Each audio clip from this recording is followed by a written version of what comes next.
What's good, YouTube? It's your boy Chandler MMA, back at it again with another fight prediction video. I'm here with my boy Sonny Black, and we're about to go over UFC 262 and lay down the facts. So everybody, be prepared. Last time, I think we owe you an apology. Yeah. I did say Valentina. We both said Valentina was a sure money fight, right? Yeah, definitely. But who could have expected 2 leg breaks in the beginning? Dude. And it was I'm sorry. After I didn't want to see that. Yeah. However, Kyle. Yeah. Or I stand by my my Jimmy Crute prediction. If that leg kick didn't affect him so much, he looked like he was game. He was ready. He was looking good. Yeah. He still tried to keep fighting. Yeah.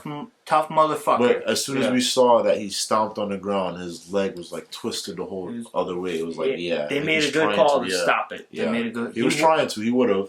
He would have kept fighting. Yeah. But and the way he jumped on Anthony after it happened and tried to finish it on the ground. Takedown, But we both knew watching it.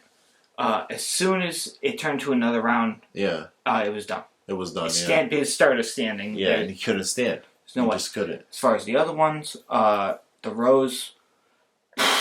Rose, just perfect timing, perfect range. I underestimated her. Perfect kick. She is. It truly deserves everything that she gets. Let's not forget she fought Joanna Jędrzejczyk twice. Yep. Finished her the first time and then beat her by decision the second time. And I hope Zhang Weili gets a rematch. Yeah, because she deserves it. Pinpoint maybe it was quick. What she could do different. Yeah. But my biggest apology, and I predicted Kamaru Usman would win. We did. We said he had more tools. Yeah. I never expected in my whole life that Kamaru Usman would win by knockout. Like that, dude. It was oh my god. He looked like a killer. They're gonna make posters of that someday. Yeah, with the sweat coming off. Kind of like Muhammad Ali knocking out that guy. They're gonna make posters. The next day when I went to fucking my kickboxing class, we practiced that same move. Fake with the fucking jab or the cross, and then straight down the middle with the fucking right. In a beautiful right. Yeah, dude. What a beautiful fucking right that was. Picture perfect. Alright, so now we're going into UFC 262. UFC 262, which takes place May 15th, I believe. May 15th in Houston? Houston live, full crowd. Excellent.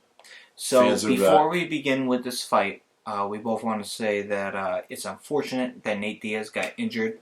Nate Diaz got injured in training, but they automatically moved it to 263. Yep. Which, if you didn't already have enough incentive to buy that pay-per-view, because let's be honest, Israel Adesanya versus Marvin Vettori doesn't do anything for me. No. However, not at all. The Davison Figueiredo versus Brendan Moreno rematch. Part 1 was amazing, dude. That to me should be the main.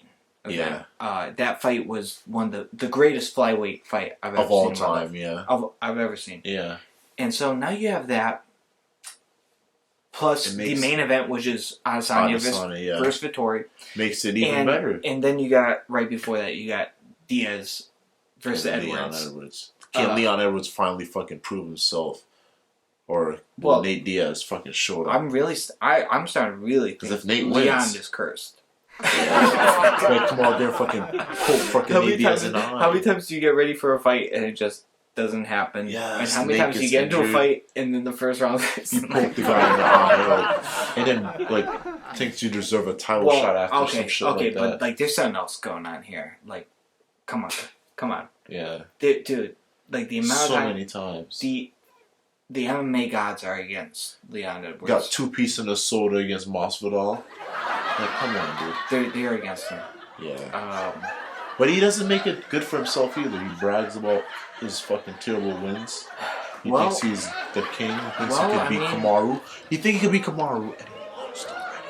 I know. Kamaru beat him already. So before we get distracted anymore, let's go into 262.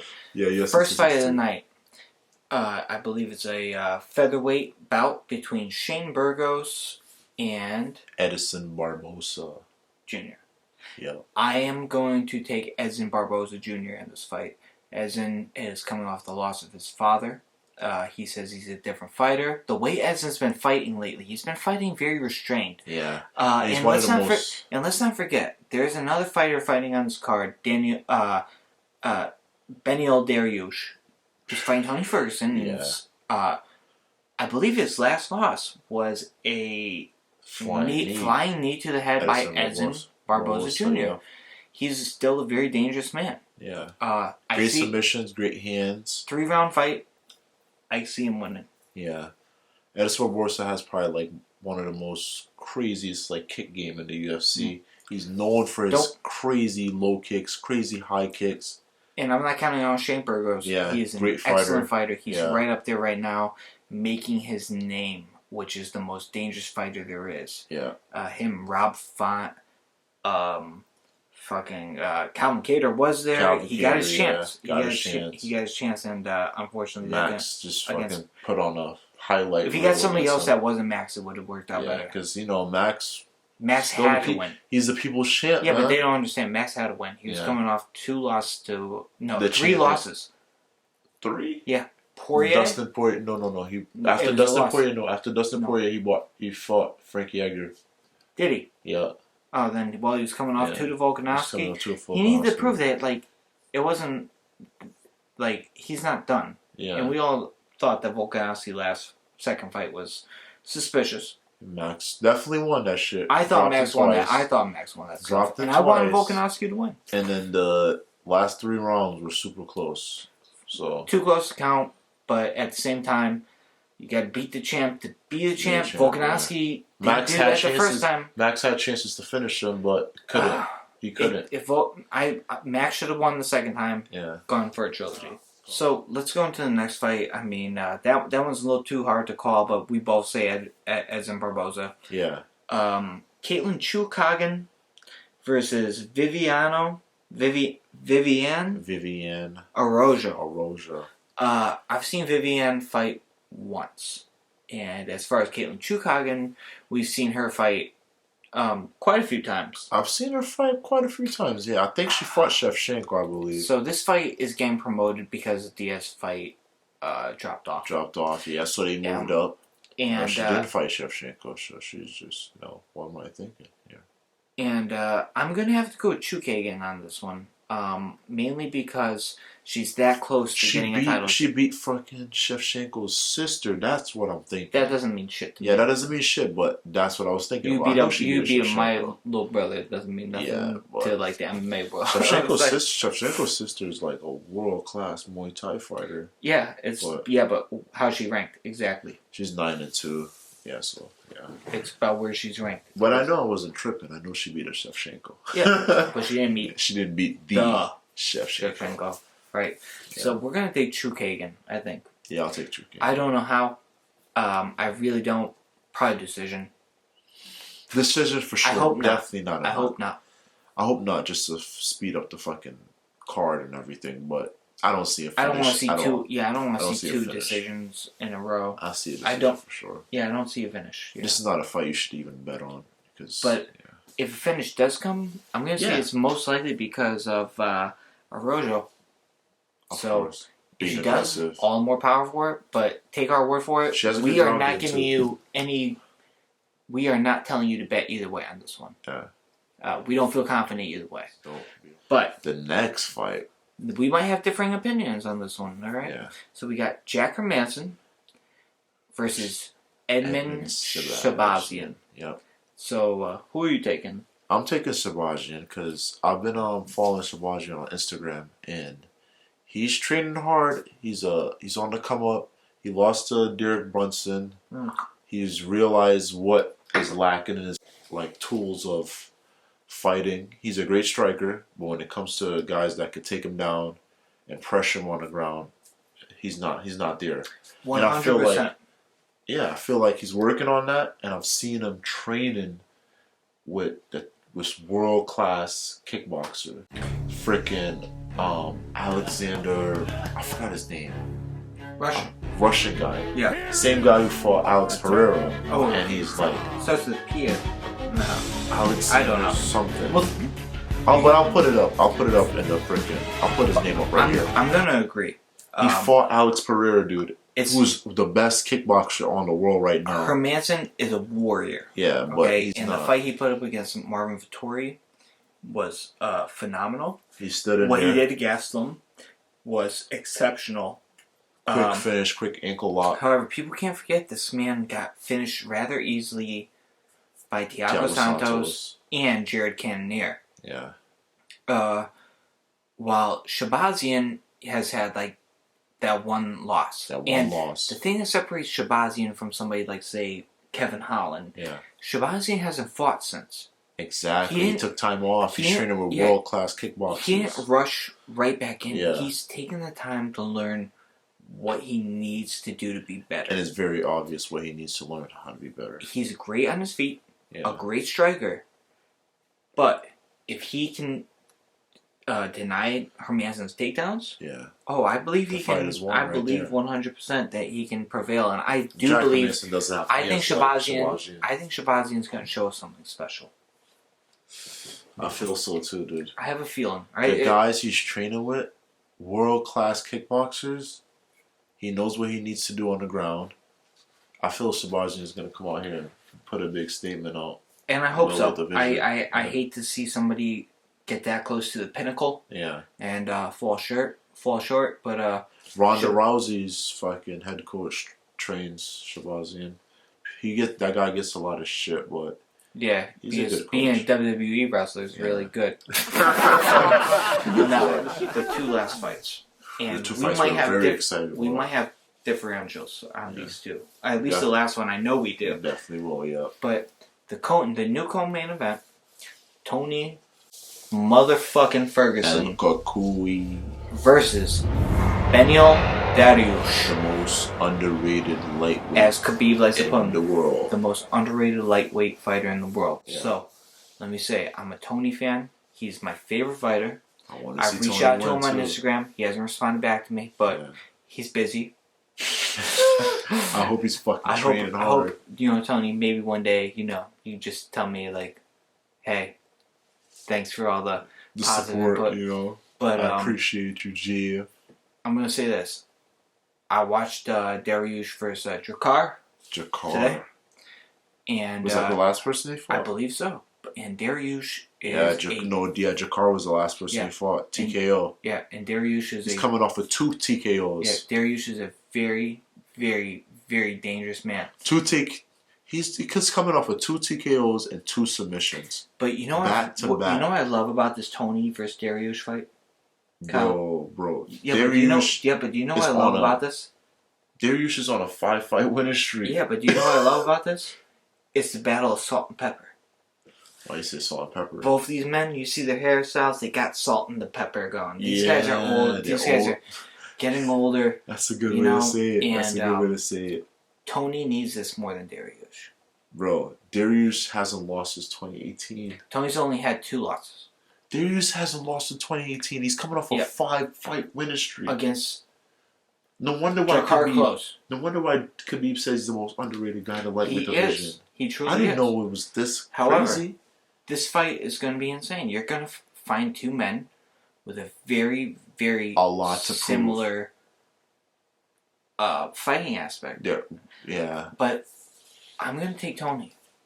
And the reason I'm going to take Tony I'll take Tony too, dude. Is because I believe truly in my heart of hearts that not only because he's my favorite fighter, and I respect the fuck out of Dariush. I don't want anybody to get me wrong on that. Yeah. I believe that Tony he knows. And there's no way he can't. Yeah. That this is his, if he loses this fight, it's downhill from here. Downhill is completely. It's maybe even one fight away from getting cut. It's almost going to Bellator. But the changes he's made to his coaching, Freddie Roach, GSP, working with the best of the best in everything. He's still with Eddie Bravo, who has his black belt. And Eddie Bravo is a lunatic. A fucking lunatic. A fucking flat fucking earther. Crazy guy. But somebody who also, on his crazy skill, can relate to Tony. Yeah, and him and Tony work so well. And Tony, if you hear this, when I call you crazy, you know what? The only thing I can think of that can beat a Russian who fights bears is a crazy person.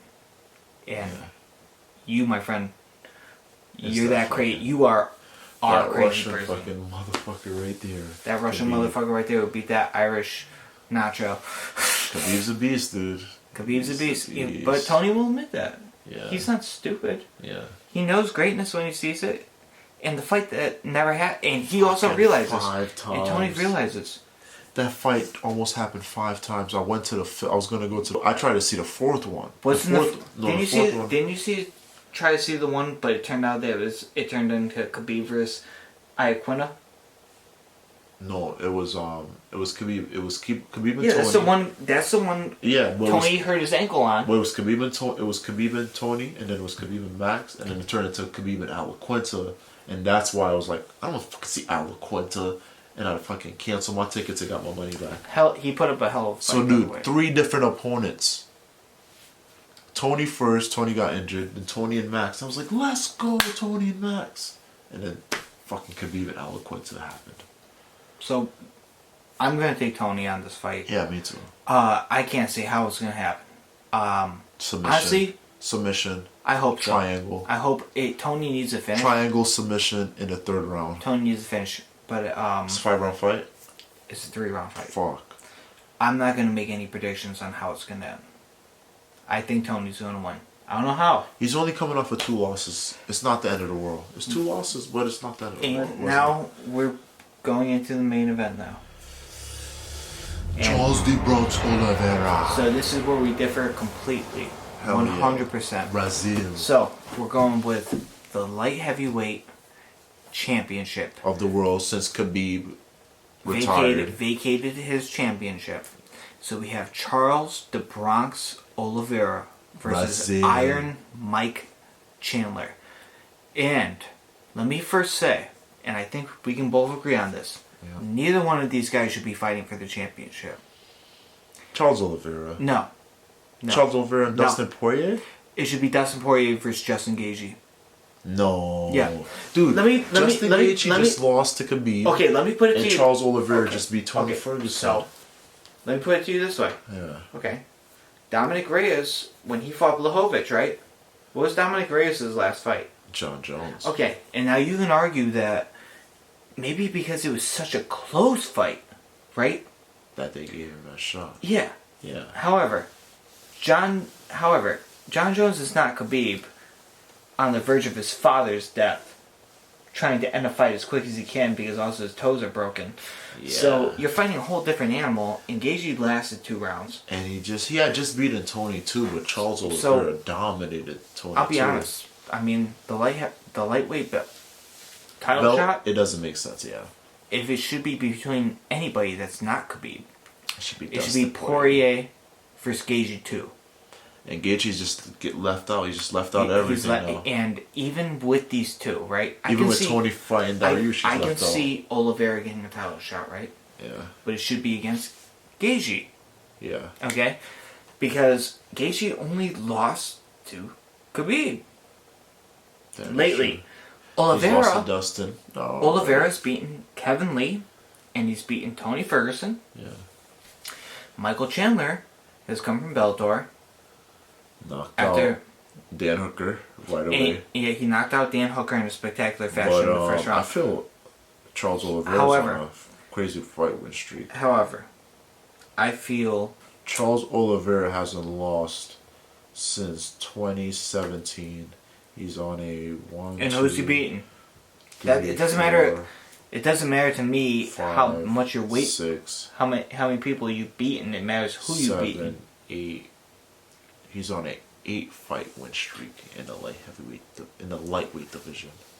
Awesome. Name one person other than Kevin Lee and Tony Ferguson I would know. Just one. Jim Miller. Who? Jim Miller. Who? William Brooks. Who? Ricardo Lamas. Ooh. Isn't he Ricardo technically a featherweight? No, Ricardo Lamas submitted him. Yeah. And Anthony Pettis submitted him. Okay, so here's and Max Holloway beat him too. Okay, so here's my point. Yeah. Kitty. Neither one of the we got a cat here. So neither one of these guys should be fighting for the light heavyweight belt. Yeah. To me, Dustin Poirier took the better option, the money option, but Gaethje, a smart option. Gaethje got fucked. Yeah. And if you ask me, Gaethje should be fighting against Charles Oliveira because he's done more. He's done way more. He's done more. He's been more active. So I'm gonna go with Charles Oliveira because he's well-rounded. As we saw in the Tony Ferguson fight, the man has developed his striking. His striking looked amazing, and not only he's a good striker now, he started off in jiu-jitsu. He has the most submission wins in the lightweight division or in the UFC of all time. This man, jiu-jitsu is amazing. And when jiu-jitsu guys finally get their hands together and could actually stand up and strike with guys and, could just be able to pick guys apart and also has that ground game to fall back on, it's a dangerous package, man. And I feel like he is a Charles the Bronx really Oliveira has improved his game. The way to become a champion. Yes. Charles is he started fighting at 20 years old. Let me say something. In the UFC. His chin is what worries me. He's chinny. He is one of them. His chin is what worries me. He's a chinny And this guy. is where we This is where we differentiate the most. Yeah. I am going to pick Michael Chandler by knockout, second round or third round. No. Yes. I believe Oliveira will take him down. Yeah. I've seen Michael Chandler wrestle with Kamaru Usman. Just flow wrestling. Not wrestling for real. They were just rolling around. But if you can take that weight, you could take Charles's weight. Okay. Charles is such a better wrestler than Kamaru Usman. Okay. Jiu-jitsu, my friend. Oh. Charles, you roll around with Charles, he will catch you. No. Dude, he has the most submission. We're going to put it online right now. We're going to bet $10. He's almost broke 20. He almost broke Tony Ferguson's arm. Yeah, but did he? Dude, Tony Ferguson's crazy. He didn't fucking let go. Maybe Charles just isn't that strong. So we're gonna bet $10 whole right now. 20. On just this. On this. This is fun. I pick Chandler. He picks Oliveira. Oliveira. And whoever wins will be the face of the new YouTube show. No, I'm kidding. But these are our bets, and go with who you want to go, but go with the ones that we both decide unanimously on. Yeah. So we'll go in reverse. We both pick Edson Barboza. Yeah. Okay. We both pick Chookagian. Yes. Yep. We both pick Shabazian. Yep. We both pick Ferguson. Wow, we picked both of those. Just the last one. And the last one is the one we're differentiated on. And, that's the one we betted on, too. Do not take either one of us for our words, because I picked Chris Weidman last from it. And, Let's not even think about that fight. No. Yeah, he doesn't like to think about the leg break. And I don't like to even think about the one before it. Exactly. Back to back, dude. But, sometimes that's the best thing about the sport. Yeah. You can't control everything. You don't know what the fuck's going to happen. It's a crazy sport, man. Anything can happen. When you have all these limps to throw at somebody, something could definitely happen. In football, they say any given Sunday is any given Saturday night. Yep. You never know.